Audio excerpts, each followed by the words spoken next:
예수님께서 이 땅에 오셔서 말씀을 전하시는데 비유로도 말씀을 많이 전하셨어요. 왜 비유로 말씀을 전하셨는가? 이 땅의 실생활 가운데 사람들이 접할 수 있는 것, 또한 실생활 가운데 사람들이 적용점을 찾을 수 있는 것을 쉽게 풀어서 전하시기 위해서 비유로 말씀을 하셨습니다. 또한 비유로 말씀하신 이유는 들을 귀가 있는 자들만 그들 마음밭에 귀하게 열매 맺을 것이요, 들을 준비가 되어 있지 않는 자는 그냥 허공에치는 소리에 불과할 것이라는 것을 예수님께서 더 깊이 있는 영적인 말씀을 하시기 위해서 이렇게 비유의 말씀도 하시기도 하셨습니다. 예수님께서는 많은 말씀을 전하시면서 말씀의 시작과 끝부분에 오늘 설교 제목과도 같은 말씀을 하셨어요. 귀 있는 자는 들으라, 들을 귀 있는 자는 들으라, 이렇게 말씀하셨어요. 세상에 귀가 없는 사람이 어디 있습니까? 다 귀가 있지 않습니까? 그런데 여기서 주님께서 하신 말씀의 귀는 들을 귀가 있는 자, 또한 내 말을 들을 준비가 되어 있는 자, 또한 듣고도 무슨 말인지를 영적으로 감지할 수 있는 그런 귀가 열려 있는 자를 의미하고 있습니다. 그래서 귀 있는 자는 들으라 라고 강조하시면서 그 안에 담겨진 비유의 말씀을 더욱더 새겨 들으라 라는 것을 주님께서는 여러 곳에서 이렇게 강조하고 계신 부분입니다. 왜 그렇습니까? 하나님 나라를 이 땅에 전하는데 하나님 나라를 정확히 마음에 새길 것을 예수님께서는 원하고 계셨기 때문에 그렇습니다. 하나님 나라는요, 이 땅에 뿌려진 말씀을 듣고 그것을 받아들이는 자들의 것입니다. 태초부터 이미 하나님 나라의 복음, 하나님 나라는 말씀으로 이 땅에 선포되었고 뿌려지었고 전해졌습니다. 그런데 그것을 받아들이는 자는 구원을 받았고 그것을 배척하는 자들은 구원의 반열에 들어가지 못하였습니다. 하나님의 심판을 면치 못하게 된 것이죠. 다시 말해서 말씀이 귀에 들리는 자들은 하나님의 나라를 영위할 수 있다. 또한 이 땅에서 하나님 나라를 살아갈 수 있다. 그 뜻입니다. 말씀이 아주 가까이에는 있습니다. 그러나 듣지 못하는 자는 그 말씀이 어떻습니까? 내 삶에 전혀 적용하지 못합니다. 전혀 적용점을 찾아내질 못해요. 왜냐하면 주님께서 가까이에서도 말씀하셨는데 불구하고 그 말씀이 내 삶에 적용이 되어야 되는데도 불구하고 적용점을 찾지 못하면 이 땅에 기쁨, 감사, 축복의 삶을 살 수 없다는 것을 우리는 너무나 잘 알고 있습니다. 오늘 본문에서 예수님께서는 4가지 땅에 떨어진 씨앗에 대해서 말씀을 하고 계셔요. 이 비유의 말씀을 하신 후에도 똑같은 말씀을 하십니다. 귀 있는 자들은 들으라. 얼마나 강조가 되었으면, 얼마나 중요한 말씀이면 이렇게 마지막에도 이 말씀을 덧붙이셨을까요? 제자들이 이 말을 듣고 예수님께 이제 묻습니다. 주님이시여, 예수님이시여, 굳이 이렇게 천국을 어렵게 말씀하실 이유가 있습니까? 꼭 비유로 말씀하지 마시고 직접적으로 말씀하시는 것처럼 매번 직접적으로 말씀해 주세요 라고 이렇게 말을 하였습니다. 그랬더니 오늘 본문 말씀 뒤편에 예수님께서 제자들에게 말씀하신 것이 있습니다. 천국이라는 것은, 하나님 나라는 귀를 열어 들을 수 있는 자들만의 것이기 때문이다 라는 것입니다. 들을 귀가 없는 자는 하나님 나라에 들어갈 수도 없을 것이고 이 땅의 천국을 영위할 수도 없을 것이다. 그러니까 들을 귀가 있는 것이 얼마나 중요한가를 예수님께서 말씀하고 계시는 것이죠. 그래서 경청하여 들으라는 이유가 바로 여기에 있다. 그 이유는 바로 이것이다 라고 오늘 읽지는 않았습니다만 13장 13절에서 15절까지의 말씀이, 예수님 하신 말씀이 있습니다. 우리 그 말씀 읽고 본문으로 중심으로 다시 오겠습니다. 13절, 그러므로 내가 그들에게 비유로 말하는 것은 그들이 보아도 보지 못하며 들어도 듣지 못하며 깨닫지 못함이니라. 이사야의 예언이 그들에게 이루어졌으니 일렀으되 너희가 듣기는 들어도 깨닫지 못할 것이요 보기는 보아도 알지 못하리라. 이 백성들의 마음이 완악하여져서 그 귀는 듣기에 둔하고 눈은 감았으니 이는 눈으로 보고 귀로 듣고 마음으로 깨달아 돌이켜 내게 고침을 받을까 두려워함이라 하였느니라. 아멘. 듣기는 듣는데 듣지 않겠다는 사람이 많고, 보기는 보았는데 눈을 감고 보지 않겠다는 사람이 많고, 계속 죄 가운데 살겠다는 겁니다. 세상의 향락 가운데 사는 것이 좋다라는 겁니다. 주님의 말씀이 이 땅에 뿌리 내리고 있는데, 뿌려지고 있는데도 그것을 받아들이는 자들이 없기 때문에 내가 다시 한 번 더 귀를 열어 귀 있는 자들이 되라 라고 이렇게 강조하는 것이다 라고 제자들에게 상세하게 풀어서 이렇게 설명하는 대목이기도 합니다. 귀한 말씀입니다. 하나님의 말씀, 천국 보화와도 같은 말씀이죠. 그 말씀이 내게 뿌려지고 있음에도 불구하고 나와는 상관없으니까 패스. 나와는 상관없는 말씀이니까 그냥 통과. 나는 눈을 감고 그냥 남의 얘기처럼 귀에 들리기는 하지만 그냥 내 얘기는 아니니까 그냥 지나가 버리고 말 것이다. 지금 예수님이 그 말씀하고 계신 거예요. 듣고도 남의 것이 되어버리는 것과 마찬가지 것이다. 내 것이 되어야 된다. 하나님의 말씀은 내 것이 되어야 된다. 씨앗이 이미 뿌려졌는데 밭을 경작하고 내 말씀으로 만들어야 되지, 그것이 거기서 열매 맺지 못하면 아무 필요가 없는 말씀이 될 것이다 라고 예수님이 말씀하시면서 지금 강조하고 있는 대목입니다. 우리는 영적으로 들을 귀가 있어야 됩니다. 말씀을 듣고 깨달음이 있어야 되죠. 그러기 위해서는 어떻게 합니까? 우리의 삶의 신앙과 믿음을 늘 거룩하고 성결하고 정결되어 있어야 됩니다. 그래야만 말씀의 씨앗이 뿌려질 때 큰 열매로 내 삶에 나타나게 될 것 아니겠습니까? 하늘 문을 열어서 늘 내게 은혜의 담비와 같은 말씀을 주십니다. 그 말씀이 어느 날 갑자기 온 것이 아니라 하나님이 이미 준비해 주셨고, 오늘 이 시간에 내게 필요한 말씀이기 때문에 하늘 문을 활짝 여시고 쏟아 부어 주시는데, 이 말씀이 어딜 간데 없이 내 말씀이 아니고 딴 데 말씀을 주셔야 되지, 이 말씀을 왜 오늘 주십니까? 라고 한다면 귀가 있어도 듣지 못하는 자가 될 것이다 라는 겁니다. 그 말씀이 나의 말씀이 될 수 있도록, 옥토에 떨어질 수 있도록, 귀한 결실의 열매가 있을 수 있도록 마음의 귀를 열고 그 말씀을 우리가 들어야 되겠습니다. 시편 119편 11절에 보면 시편 기자가 이 말씀이 얼마나 귀한가 이렇게 고백하고 있어요. 내가 주께 범죄하지 않기 위하여 주의 말씀을 내 마음속에 간직하였나이다 라고 이렇게 고백하고 있습니다. 주의 말씀을 늘 내 마음속에 간직하고 있어야만 내가 죄를 범하지 않겠나이다. 그러므로 그 말씀을 내가 끝까지 간직하고 살아가겠나이다. 엄청난 귀한 고백의 말씀 아닙니까?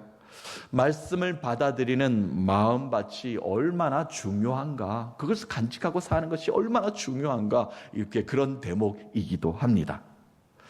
자, 오늘 말씀에요, 예수님께서는 귀 있는 우리들에게 어떤 말씀을 들려주고 계십니까? 이런 말씀입니다. 내용은 농부가 이제 씨를 들고 나가서 흩뿌렸습니다. 씨를 온 곳에 뿌렸습니다. 자, 그런데 그 땅에 문제가 생기는 겁니다. 어떤 씨앗은 길가에 뿌려지게 되었는데 새들이 와서 그 씨를 다 쪼아 먹어 버렸습니다. 또한 흙이 아주 얕은 돌밭에 그것이 씨앗이 뿌려졌어요. 그런데 싹이 나오기는 합니다. 그런데 햇볕이 나고 보니까 이내 말라 죽어버렸습니다. 또한 세 번째는 가시떨기 위에 떨어진 씨가 있었어요. 그 씨는 가시가 기운을 다 막아버렸기 때문에 자라지 못하게 되었다라고 설명하고 있습니다. 마지막으로 다행히도 좋은 땅에 떨어진 씨앗은 어떤 것은 100배, 어떤 것은 60배, 어떤 것은 30배의 결실을 맺었다. 귀 있는 자는 들으라 라고 주님께서 이 비유의 말씀을 하시고 마지막에 그 말씀을 또 남기셨어요. 하나님의 말씀은 이 땅 곳곳에 골고루 뿌려졌습니다. 태초부터 하나님의 말씀에 우리를 복주시기 위해서, 축복의 통로로 살아가기 위해서 말씀으로 뿌려져 있어요. 그런데 이제 남은 몫은 무엇입니까? 그것을 선택하는, 그 말씀을 받아들이는 개개인의 마음밭에 달려져 있습니다.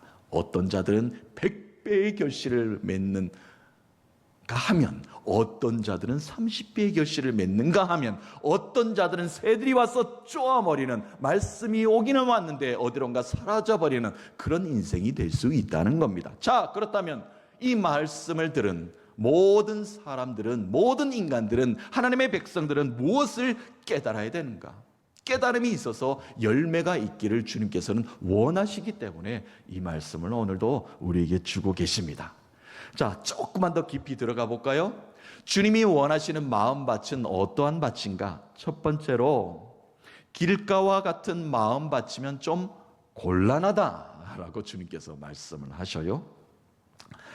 길가에 떨어진 씨앗은 하늘을 날던 새가 날아와서 먹어버릴 때까지 그냥 땅 위에 내버려져 있는 것과 마찬가지다. 시간이 지나서 물론 썩을 수도 있겠지만 그냥 땅 위에 내팽겨져 있어서 새들이 와서 좀 먹을 수도 있고, 길 가고 지나가는 사람들이 그 귀한 말씀의 땅 모든 것들을 밟고 지나갈 수도 있다는 말씀입니다. 말씀이 내 마음을 쉴 틈 없이 두드리고, 성령께서 오셔서 말씀으로 내 마음을 두드리고 흔들고 있는데도 불구하고 그냥 내 귓전에 메아리만 치다가 세상의 소리에 짓눌려 어디론가 사라져버리고 많은 그것과 마찬가지인 길가에 뿌려진 씨와 같은 말씀이 되어서는 안 되겠다라는 말씀입니다. 하나님은 귀한 말씀을, 늘 가치 있는 말씀을 우리에게 주십니다. 왜냐하면 그 가치 있는 씨앗은 하나가 큰 열매와 큰 숲을, 큰 풍성한 은혜의 삶을 살게 만들어 주시기 때문에 오늘도 우리에게 말씀하고 계신 것입니다. 그런데 우리의 마음이 딱딱해져서 길가와 같은 마음이면 절대 그 씨앗이 자라서 열매 맺지 못하고 우리의 삶을 풍성하게 만들 수가 없다는 이야기가 되겠죠.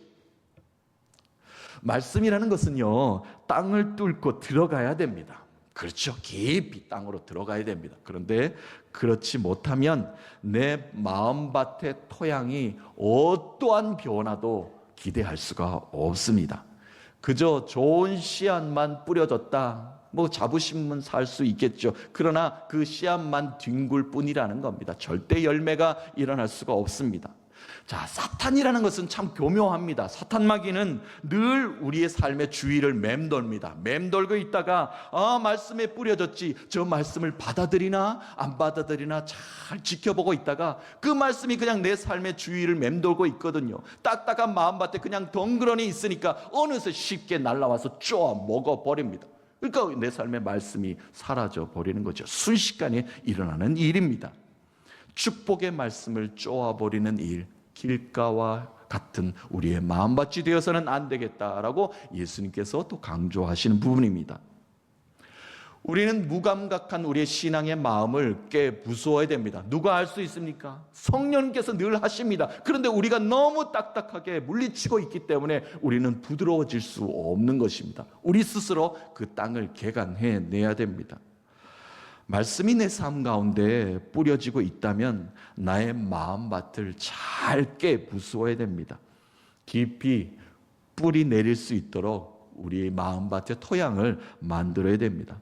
풍성한 결실을 기대하는 마음가짐으로 하나님의 말씀이 나의 삶의 기준이 될 수 있도록, 하나님의 말씀이 내 삶의 중심이 될 수 있도록, 깊이 뿌리 내릴 수 있도록 내 삶의 모든 마음을 부드럽게 만들어야 되는 것이죠. 그것이 바로 성령 감화받은 대로 산다라고 이렇게 또 말을 할 수 있겠습니다. 사랑하는 성도 여러분, 오늘도 예배를 통하여 우리에게 주신 말씀, 성령님의 음성에 귀를 기울이십시다. 완강해지는 내 마음이 부드럽게 변화되어 말씀에 깊이 뿌리 내리는 축복의 결실이 있으시기를 예수 그리스도의 이름으로 축원합니다. 자, 두 번째로 주님이 원하시는 마음밭이 되기 위해서는 돌밭과 같은 마음을 개간하여야 합니다. 흙이 얕은 돌밭에 떨어진 씨앗입니다. 흙이 없는 건 아닙니다. 돌밭에 흙이 좀 있어요. 그래서 흙이 조금 있으니까 뿌리가 땅속으로 내려가기는 합니다. 움이 트기는 합니다. 그런데 조금 내려가다가 이 뿌리가 이내 얕은 흙 밑에 있는 바위를 만나게 되죠. 그러면 더 이상 뿌리가 깊이 내려가지 못하고 옆으로 자라게 되고 기염으로 자라게 되고, 또 시간이 지나서 햇빛을 쬐게 되면 뿌리는 말라서 이내 죽게 되고 맙니다. 어떻게 됩니까? 개가 나고 돌을 골라내야 됩니다. 그냥 가만히 있을 수는 없죠. 돌을 골라내고 그것을 잘 뿌리 내릴 수 있도록 마음밭을 만들어야 되는 겁니다. 겉으로 보기에는 잎이 무성해 보입니다. 그런데 뿌리가 자라지 못하고 있으니까 기형적으로 자랄 수밖에 없는 것이죠. 이내 말라 죽게 되는 것을 경험하게 될 것입니다. 우리 신앙도 마찬가지입니다. 토양의 모양은 갖추고 있으나 깊은 영성의 마음밭을 가지지 못하면 어떻게 됩니까? 이내 암초를 만나게 됩니다.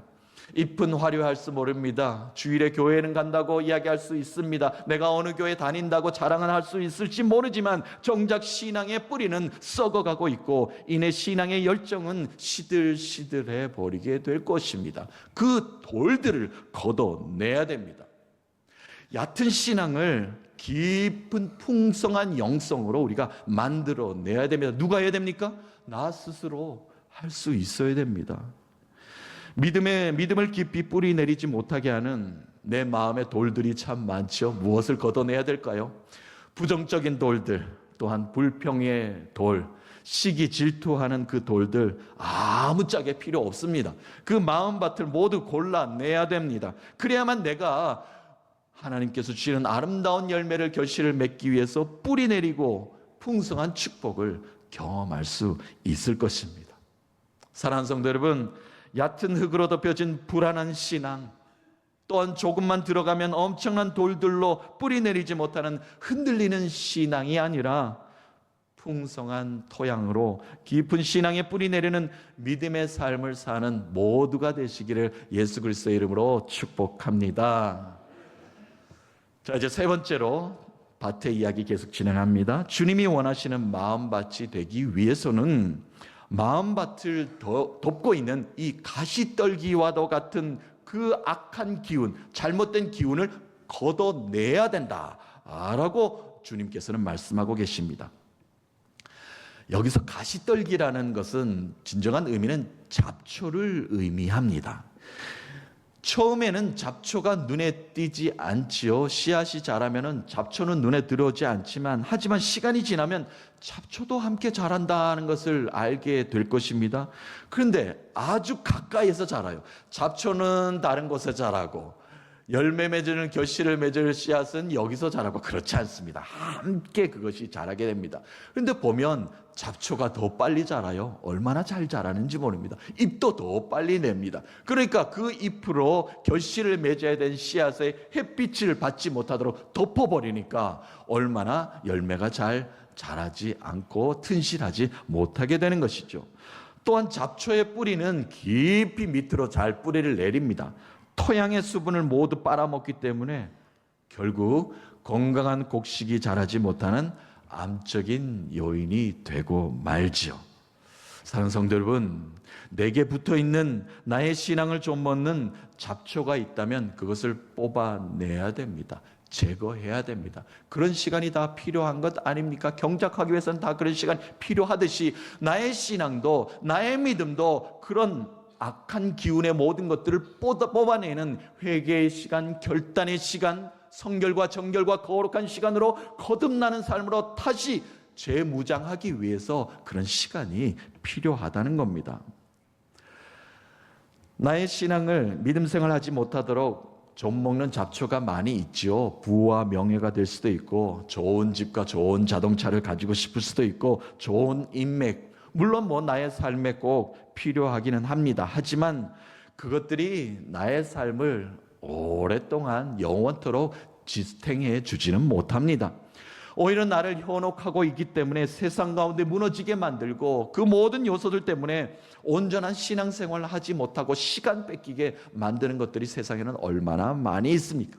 열매 맺지 못하는 삶이 연속적으로 일어나는 것들, 그 잡초들을 우리가 뽑아냈을 때 하나님이 주시는 아름다운 열매를 내 삶 가운데 온전히 맺을 수 있게 되는 것이죠.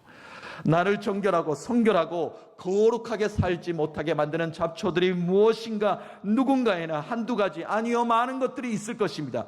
그 과감히 악한 기운의 가시떨기를 우리가 걷어내야 됩니다. 그래야만 건강한 하나님이 주시는 풍성한 열매를 우리의 삶 가운데 맺을 수 있는 것입니다. 어둠의 영, 가시덤불을 걷어내고 말씀의 영양분을 충분히 공급받는 여러분 되셔서 건강한 믿음의 생활, 열매 맺는 신앙의 생활 하시는 저와 여러분 되시기를 예수님의 이름으로 축원합니다. 자, 마지막 이제 주님이 원하시는 밭이 있어요. 그 밭은 무엇인가? 귀한 땅, 좋은 땅이라는 단어가 있습니다. 좋은 땅과 같은 마음밭을 요구하신다는 것입니다. 옥토가 되어 있어야 된다. 그래야만 귀중하고 가치 있는 말씀이 뿌려졌을 때 그것에 귀한 가치 있는 열매가 너희들을 통하여 그 땅 가운데 열매 맺게 될 것이다 하는 것입니다. 옥토에 떨어진 씨는 풍성한 결실을 이미 보장하고 있기 때문이다. 그 땅을, 좋은 땅을 만들어야 된다라고 예수님께서는 마지막으로 말씀하고 계십니다. 자, 마지막 말씀입니다. 8절에서 9절 말씀입니다. 읽어보겠습니다. 더러는 좋은 땅에 떨어짐에 어떤 것은 100배, 어떤 것은 60배, 어떤 것은 30배의 결실을 하였느니라. 귀 있는 자는 들으라 하시니라. 아멘. 100배, 60배, 30배, 2배도 큰데 말이죠. 100배는 엄청난 것 아닙니까? 우리가 상상하지도 못할 그런 은혜의 축복이 우리 삶 가운데 일어난다. 어떤 자에게요? 이미 준비되어 있는 자, 그 마음밭을 준비하고 있는 자, 그 말씀이 내 삶의 적용점을 이미 찾고 있는 자들에게는 그런 은혜와 축복의 결실과 열매가 있을 것이다 라고 주님께서는 제자들에게 선포하시면서 귀가 있어야 된다, 귀 있는 자들은 모두 듣고 그대로 할지어다 라고 주님께서 마지막 강조하고 계십니다.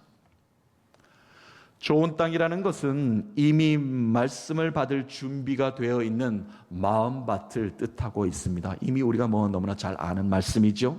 딱딱한 땅이 아니라 부드럽게 경작이 되어 있고 또한 방해되는 모든 돌을 골라낸 깊은 영성의 땅, 또한 잡초를 걷어내고 깨끗하고 정결한 땅, 언제든 열매 맺을 준비가 되어 있는 땅, 상상도 하지 못할 엄청난 축복이 예정이 되어 있는 땅, 그런 좋은 땅과도 같은 마음밭을 가지라 라고 예수님께서 우리에게 마지막으로 이렇게 전하고 계십니다.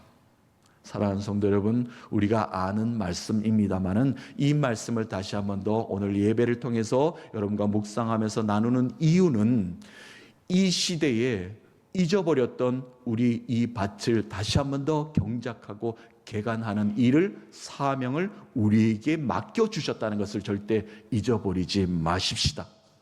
한 사람 한 사람 우리의 마음밭을 다시 한 번 더 기경하십시다. 말씀의 열매가 풍성히 이미 맺혀지고 있는 것에 감사하십시다. 영적인 귀를 열어 말씀의 뿌리를 깊이 내리는 마음밭을 우리가 만들어 내십시다.